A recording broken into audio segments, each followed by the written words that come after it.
7데이즈 뉴스 오늘의 주요 뉴스입니다. 오늘 시카고 전역에 첫눈이 내렸습니다. 지난주 기온이 27.5도씨까지 오르며 1960년대 이후 세 번째 따뜻한 날씨를 기록한 것도 잠시 31일인 오늘 시카고에 때이른 첫눈이 내렸습니다. 시카고 지역 기온이 지난 겨울 이후 처음 영하권으로 떨어지면서 일부 지역은 폭설로 변하기도 했습니다. 오헤어 국제공항의 기온은 영하 1.7도씨, 교외 지역은 영하 4도씨를 기록해왔습니다.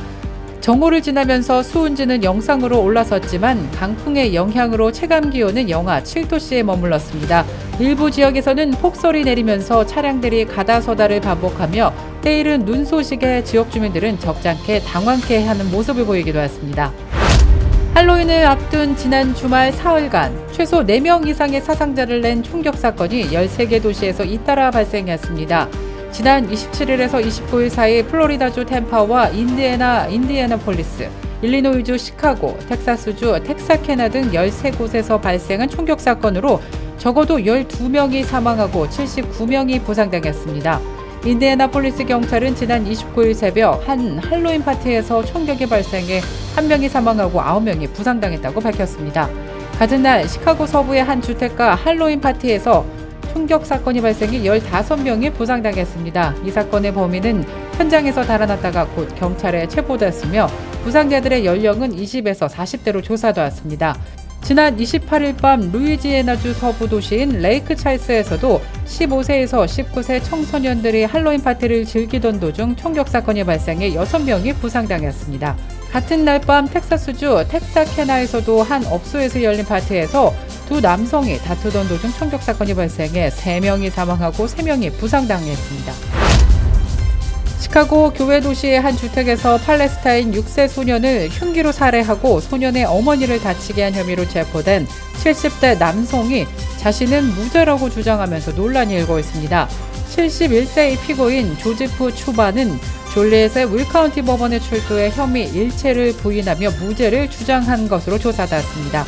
검찰은 추바가 하마스와 이스라엘 간 전쟁에 매우 민감해진 상태로 무슬림에 대한 증오심에 사로잡혀 범행을 저질렀다고 주장했습니다.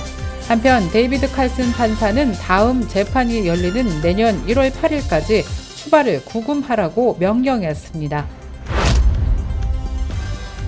일광 절약시간제 썸머타임이 주말인 5일 일요일 오전 2시에 종료됩니다.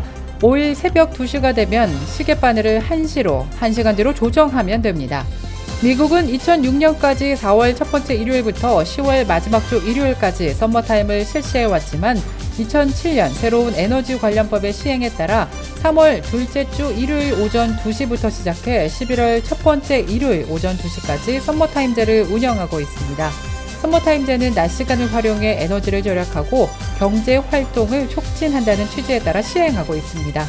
그러나 서머타임을 시행하지 않는 애리조나주와 하와이주, 미국령 푸에르토리코와 사모아, 괌, 버진 아일랜드 등은 이번 시간 조정의 적용 대상에서 제외됩니다. 콜로라도주의 한 놀이공원에서 대규모 총기 난사 사건이 일어날 뻔한 아찔한 사건이 발생했습니다. 콜로라도주 가필드 카운티 셔리프국에 따르면 지난 28일 오전 한 놀이공원의 여자 화장실에서 젊은 남성이 숨진 채 발견된 것입니다. 이 남성은 검은색 전투복에 방탄복과 방탄 헬멧을 착용하고 있었으며 반자동 소총과 반자동 권총으로 중무장을 하고 있었고 두 무기 모두 장전된 상태였습니다. 또 이 남성 주변과 남성이 타고 온 차량 안에는 여러 개의 사제 폭발 장치도 발견되었습니다. 셰리프국은 죽은 용의 남성이 20살로 콜로라도주 카본데일에 거주하는 디에고 바라하스 메디나라고 밝혔습니다. 검시관실은 현장 조사와 부검 결과를 토대로 메디나가 머리에 총상을 입고 숨졌으며 스스로 목숨을 끊은 것으로 결론지었습니다. 연방식품의약국 FDA가 소비자들에게 안약 26종 사용을 즉시 중단할 것을 경고했습니다. FDA는 CVS와 라이트에이드, 타겟, 어베너, 벨로시티, 파르마, 리더, 럭비 등 대형 약국 체인 브랜드로 판매된 특정 안약이 부분적인 시력 상실이나 실명을 초래할 수 있는 안구 감염증을 일으킬 수 있다고 밝혔습니다. FDA는 제조시설에서 비위생적인 상태와 의약품 생산 지역에 대한 환경시료 채취 결과 양성 세균이 발생됐다며 리콜 조치를 권고했습니다. 이어 리콜 대상인 안약을 사용하고 있다면 즉시 폐기할 것을 조언했습니다. 보다 자세한 정보는 FDA 웹사이트를 방문하시면 되겠습니다.